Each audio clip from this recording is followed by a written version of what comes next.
Saudações, alunos! Estamos começando mais uma aula do segundo ano do ensino médio, mais uma aula de História. Essa aula que dá continuidade ao nosso terceiro trimestre, para todo o nosso grande estado, para todos vocês que estão assistindo a aula em vários lugares de nosso estado. Essa é uma aula que a gente continua as aulas anteriores e vamos continuar falando do processo de independência da América Espanhola, certo? E a gente já começou a fazer esse estudo, principalmente com os países da América do Sul, na aula anterior. Tá? Agora a gente vai abordar mais especificamente a América Central.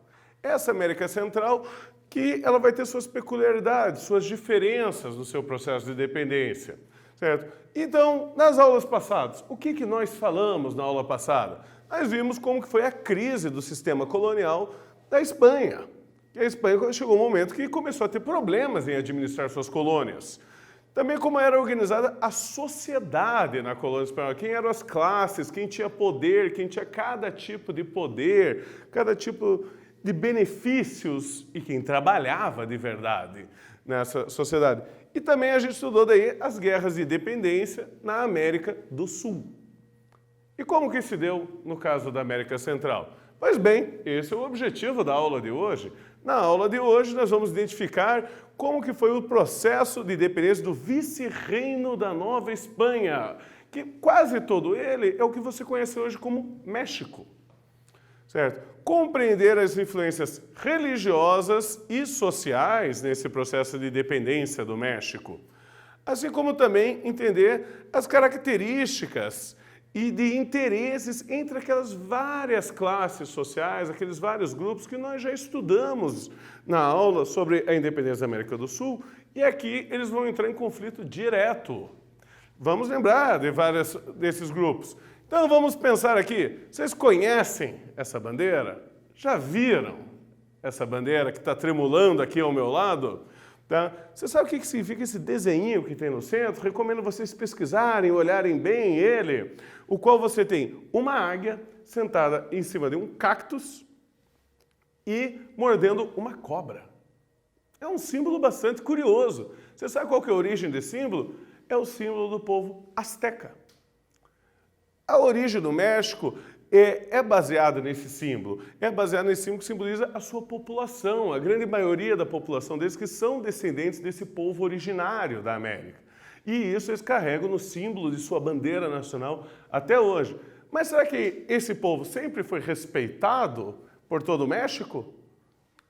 Bom, vamos relembrar aqui. O vice-reino da Nova Espanha, essa parte vermelha que eu estou mostrando no mapa, essa parte aqui que pega um pedaço do que hoje é os Estados Unidos, tá? Esse aqui era um governo da colônia espanhola, que administrava toda essa região. Tá? A sua cidade, a sua capital, que é a Cidade do México, tem o mesmo nome que o país, mas também a cidade se chama México, ela era o centro de poder e foi construída em cima da antiga capital do Império Azteca.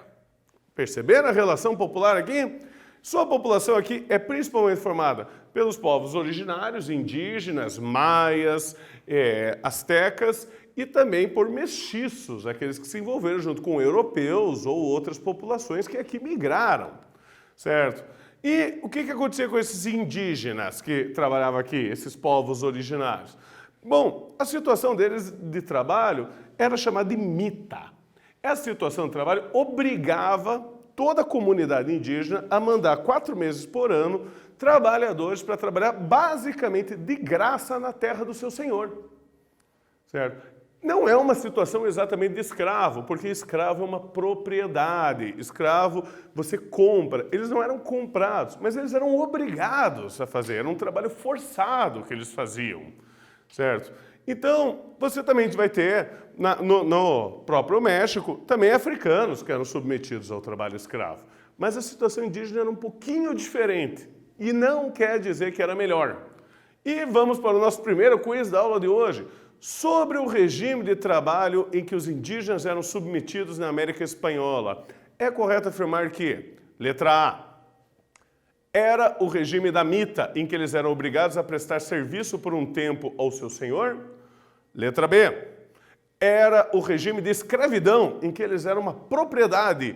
Ou letra C. Eles eram trabalhadores assalariados. Vocês terão aí uns minutinhos para pensar, responder, e eu já retorno com a alternativa correta para todos.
Pensaram? Responderam? E a alternativa correta é a alternativa A. Era o regime da mita, em que eles eram obrigados a prestar serviço por um tempo de serviço ao Senhor. Esse tempo variava de lugar para lugar e de momento do ano para momento do ano. Só que o fato é que eles tinham que sair da terra deles e trabalhar quase que de graça na outra terra. Enquanto isso, eles abandonavam suas propriedades. Eles abandonavam as terras que eles tinham direito. Quando eles voltavam, as terras deles estavam abandonadas, obviamente.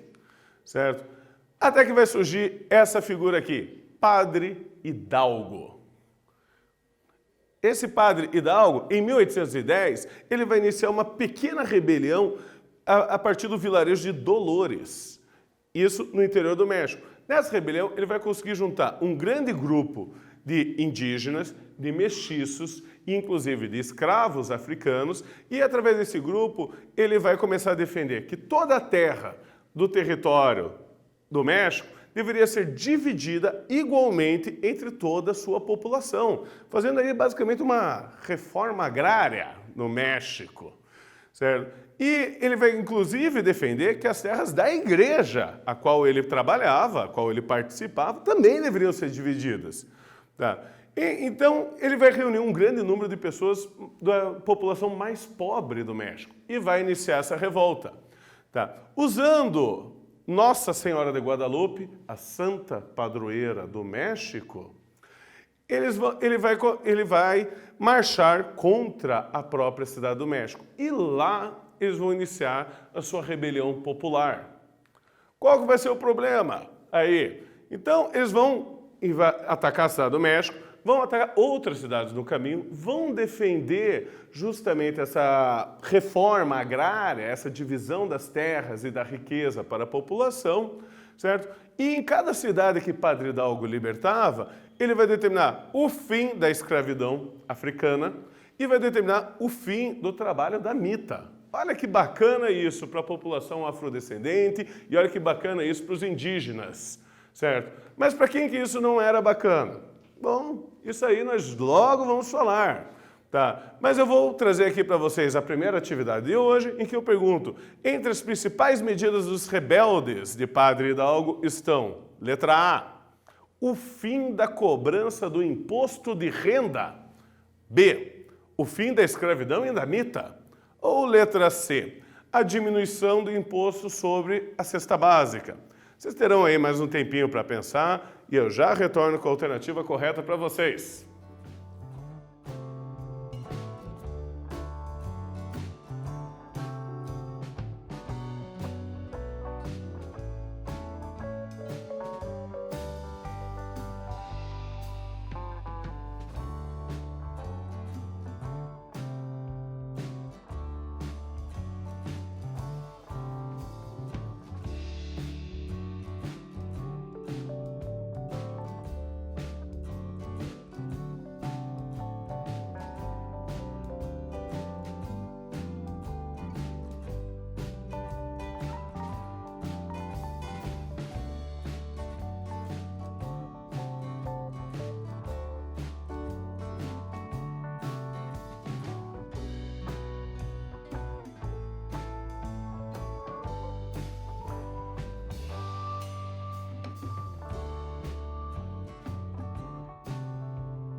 Responderam? Pensaram? Estão atentos com o conteúdo? E a resposta correta é, obviamente, a letra B. O fim da escravidão e da mita. Lembre-se, vai ser um movimento que vai envolver justamente elementos populares. Eles não iam reclamar por coisas que não eram de interesse deles. O maior interesse deles era justamente o fim das condições ruins que eles tinham que se submeter no seu trabalho. Certo? Então não fazia sentido para eles questionar outras coisas. Certo? Mas, como eu já falei, nem tudo vai ser flores para eles. Tá? Você vai iniciar uma contra-revolução. Vamos lembrar que quem era dono de escravo e quem usava os indígenas sob o regime de trabalho da mita eram principalmente as elites crioulas e chapetones. Quando eles viram que a propriedade deles da terra estava ameaçada, a propriedade deles sobre escravos e sobre os seus servos indígenas estava ameaçada, eles se juntaram, certo? Então, eles vão se aliar e vão enfrentar esses rebeldes do Padre Hidalgo. E o que acontece? Padre Hidalgo é preso e fuzilado em 1811. Acabou por aí? Não! Nós temos um novo líder para o movimento e, novamente, um padre toma a dianteira da situação aqui. Esse padre aqui é o Padre Morelos, que era aprendiz do Padre Hidalgo e vai levar suas propostas de revolta adiante. Certo? Ele vai conseguir novas vitórias e ele vai proclamar por si só a independência do México em 1813 e também vai proclamar a divisão de terras para toda a população mexicana. Adivinha o que aconteceu com ele? Novamente eles são derrotados, certo? A elite crioula e chapetone se aliam novamente contra eles. Padre Morelos é preso em 1815 e executado em 1815. Fica claro para todo mundo que fazer uma independência do México baseado entre os mestiços, os indígenas e os africanos não era interessante para os crioulos. Certo? Então, aí, essa população mais pobre, mais simples da sociedade mexicana começa a perceber que não vai conseguir levar seu processo adiante. E vamos trazer aqui uma segunda atividade para vocês. Quais os motivos que levaram os crioulos a se aliarem com os chapetones? Vamos lembrar que os crioulos era aquela elite econômica que vivia na América e os chapetones é aqueles espanhóis que vinham para a América para administrar em nome da coroa espanhola contra o movimento de independência do México. Quais eram os motivos que levaram esses dois grupos a se aliarem? Vocês terão um tempinho aí para responder e eu já retorno novamente.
Respondido? Gostaria de aproveitar esse momento para lembrar vocês, todos os nossos alunos, de não esquecerem de acessar o seu Google Class, irem lá, marcarem sua presença nas atividades obrigatórias, assistirem a aula e sempre entrarem em contato com o professor de vocês para tirar maiores dúvidas, para ter maiores informações, para ver o que ele pode ajudar você a compreender mais esse assunto, certo? Não se esqueçam de ir lá. E a resposta da nossa atividade, qual que é?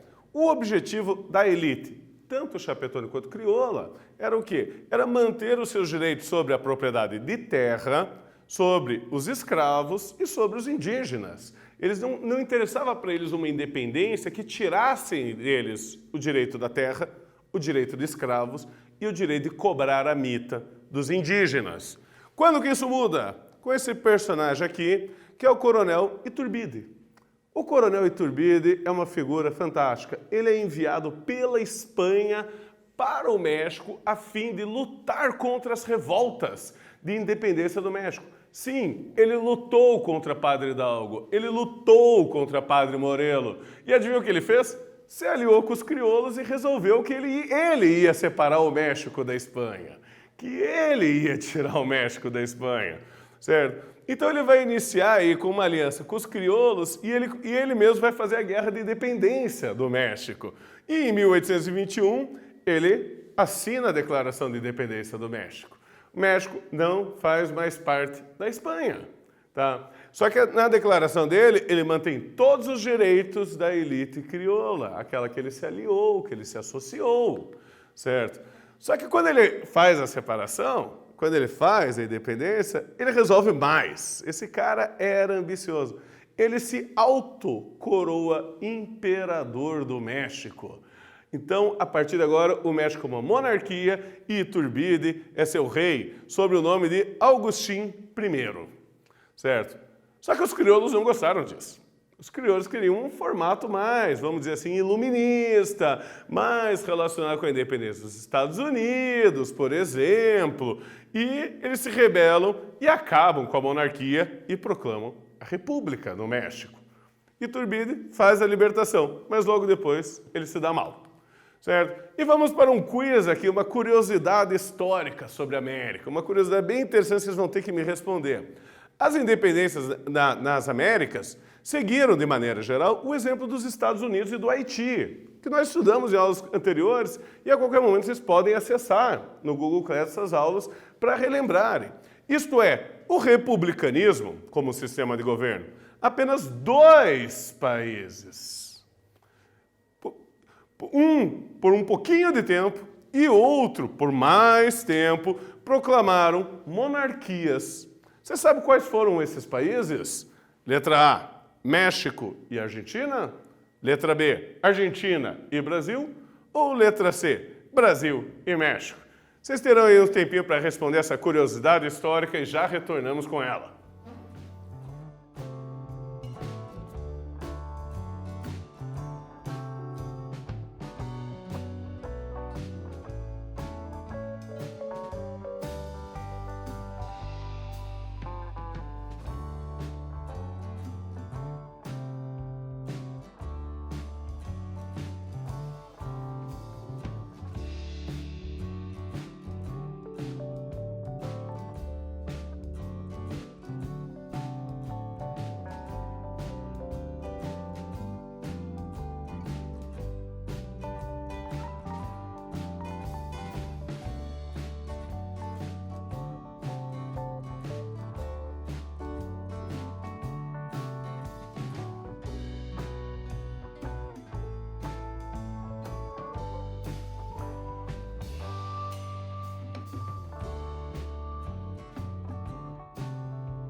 Responderam? Pensaram?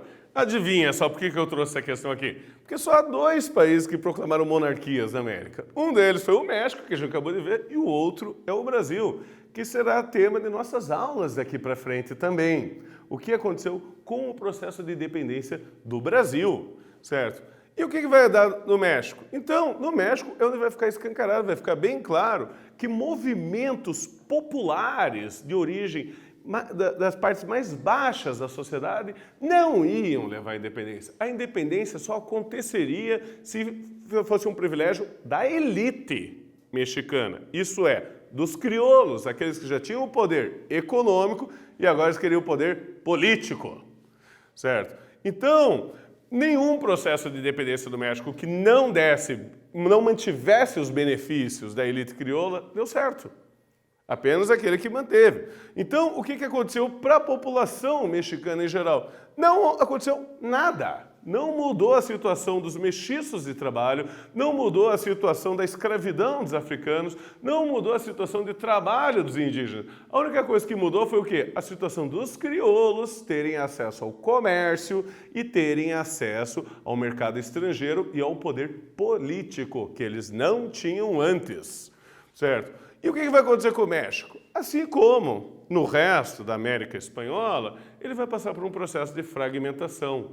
Vamos lembrar que em nenhum momento era interessante para outros países, como Estados Unidos ou Inglaterra, você ter um grande país forte e unificado.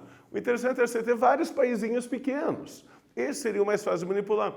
Assim como você também tem várias lideranças locais que queriam para si também maiores poderes. Então, para eles, se você tivesse um país muito grande, com um poder central, também não era interessante. Então eles pensaram, vamos dividir em paizinhos, vamos fazer revoltas, vamos fazer outras independências. Então o que acontece? A América Central, até 1824, ficou unida ao México, ela fazia parte do México. A partir dessa data de 1824, com pressões internacionais e pressões nacionais de elites e coronéis, vamos dizer assim, caudilhos desses países, a América Central se divide do México e se proclama aí como Províncias Unidas da América Central. E o que acontece logo depois? Ela se divide de novo. É o que hoje nós temos a Guatemala, Honduras, El Salvador e Costa Rica. Todos esses vários países, países pequenos, países com dimensões muito curtas, mas são vários países ali que se dividiram e isso acaba por enfraquecer a autoridade que cada um desses países tem sobre seu próprio território, sua própria economia, sua própria política, certo? E vamos para a nossa terceira atividade de hoje, então.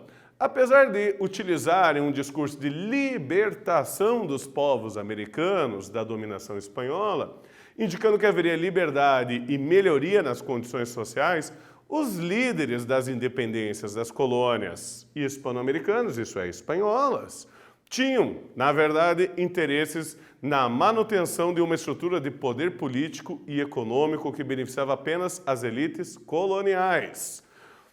Assinale a alternativa que contém o nome pelo qual ficou conhecido essa elite local responsável pela independência da América Espanhola. Letra A, chapetones. Letra C, crioulos. Perdão, letra B, crioulos. Ou letra C, latifundiários. Vocês terão um tempinho aí para responder e nós já voltamos.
Respondido, pessoal! Então a alternativa aqui ficou clara, é a alternativa B. Na verdade, a independência só poderia ocorrer se desse mais benefícios e mantivesse aqueles que os crioulos já tinham. Certo? Então o que nós vimos na aula de hoje? Resumindo pra gente, as origens populares do processo de independência do México. Vamos lembrar que não foi uma independência popular, mas ela teve origens na população. Certo? O conflito de interesses entre o que o povo queria e o que a elite crioula queria no México. E quem foram os principais nomes envolvidos nesse movimento. Agradeço a todos por terem assistido mais essa aula e nos aguarde para mais aulas sobre independências.